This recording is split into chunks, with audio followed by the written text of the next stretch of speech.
जब ये देश अगर संविधान से चलता है तो बाबाजियों को, मुल्ले मौलवियों को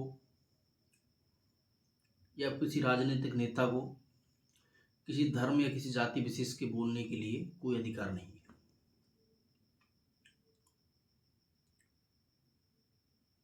क्योंकि ये डेमोक्रेसी है, लोकतंत्र है।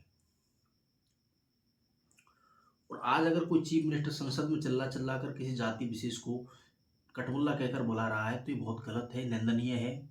मैं इसकी निंदा करता हूँ और हर देशवासी को भारतीय होने के नाते इसकी निंदा करनी चाहिए। पर एक जाति विशेष बिल्कुल निंदा करने के लिए तैयार नहीं है। आप समझ सकते हो वो कौन है। वो चाहते हैं कि देश हिंदू राष्ट्र बने, पर ये कतई संभव नहीं है। माय डियर फ्रेंड्स, ये तो कभी नहीं हो सकता। क्योंकि जिस देश में चाय को राष्ट्रीय पेय घोषित नहीं किया जा सकता, गाय को राष्ट्रीय पशु घोषित नहीं किया जा सकता, वहाँ आप चाहते हो कि इतनी भारी जनसंख्या एक जाति विशेष की है और तुम चाहो कि ये हिंदू राष्ट्र बन जाए, तो कतई पॉसिबल नहीं है। चाहे तुम एडी से चोटी तक का जोड़ लगा लो, तुम चाहे चीफ मिनिस्टर से बात कहलवा लो या प्राइम मिनिस्टर से कहलवा लो या किसी भी उच्च अधिकारी से कहलवा लो, किसी भी नेता से कहलवा लो, ऐसा कतई नहीं होगा। क्योंकि जो देश है इसमें सभी देश के नागरिक हैं और सभी का आज़ादी में योगदान रहा है। 1857 की क्रांति से लेके 1947 1947 तक जब हम आज़ाद हुए, हिंदुओं को जितना योगदान रहा है उतना ही योगदान मुसलमानों का रहा है। आपको पता नहीं होगा वैसे, क्योंकि आप तो एक सरकार आपसे कहती है वो आप मान लेते हो, लेकिन आप गूगल पे जाइए, थोड़ा सर्च करिए, किताबें पढ़िए, फिर आपको रियलाइज़ होगा, फिर आपको यकीन होगा, फिर आपको सच सामने आएगा कि मुसलमानों का भी बहुत ज़्यादा योगदान है देश की आज़ादी में रहा है। पर आजकल का युवा ये बिल्कुल सुनने के लिए तैयार नहीं है। अपवाद हर जाति विशेष में होता है। हिंदू में होता है, मुसलमान में होता है, क्रिश्चियंस में होता है, सिख्स में होता है। हर जाति में अपवाद होते हैं। अगर मैं कहूँ कि हिंदू सही है तो ये कतई सही नहीं है, मैं कहूँ कि मुसलमान गलत है तो कतई गलत नहीं है। आपके नेता, आपके धर्मगुरु ये कहते हैं कि मुसलमानों में कुंभ में आना उनका बिल्कुल प्रतिबंधित है। आखिर में सरकार फेल हो गई। मुसलमानों ने अपनी मस्जिद, अपनी दरगाह, अपने इबादत गाह खोल दिए, अपने घर खोल दिए, अपना पर्सनल स्पेस खोल दिया। आप इंटरनेट पे जाके देख सकते हो कि उन मुसलमानों ने हिंदुओं की कितनी मदद की। हर मुसलमान आतंकवादी नहीं है, हर हिंदू बुरा नहीं है, हर मुसलमान बुरा नहीं है। मुसलमान बुरा नहीं है, हिंदू बुरा नहीं है। अगर बुरी है, अगर गलत है, तो हमारी आइडियोलॉजी, हमारी विचारधारा, हम किस रास्ते पे जा रहे हैं, हमारी सरकार हमको कहाँ लेके जा रही है। सरकार खोद रही है, मंदिर ढूंढ रही है। हमारे यहाँ कहावत है कि गड्ढे मुर्दे नहीं उखाड़ते, जो हो गया उसमें मिट्टी डालो। इस देश को एजुकेशन की ज़रूरत है, इस देश को रोजगार की ज़रूरत है, इस देश को विकास की ज़रूरत है, इस देश को विकासशील होने की ज़रूरत है। ये धर्मगुरु को किसने ठेका दिया कि आप किसी जाति विशेष के बारे में कुछ भी बोल दो? कभी किसी मुसलमान को बोलते हुए देखा है?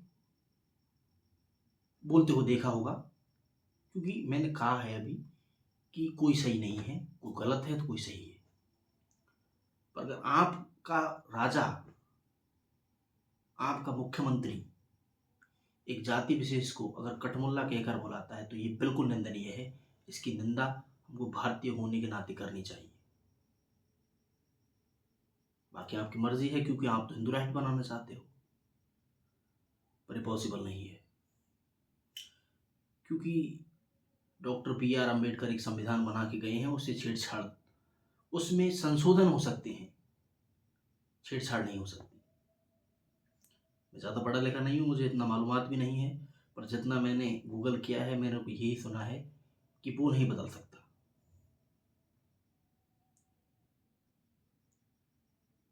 हम चाहे अपने धर्म के प्रति कितने भी कट्टर हो जाएं, लेकिन इंसान जब मरता है तो उसे उठाने के लिए भी चार आदमी की जरूरत पड़ती है। आप अगर चाहते हो कि नहीं इनसे हमारा कोई काम नहीं है, तो उनका हमसे भी कोई काम नहीं है। हमारा एक दूसरे से एक दूसरे का काम है।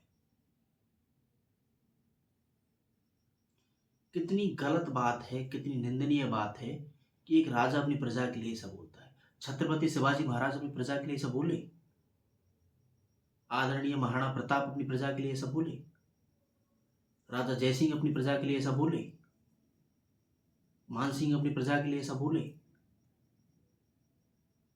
महाराजा सूरजमल अपनी प्रजा के लिए सब बोले। कभी कोई किसी नहीं बोला।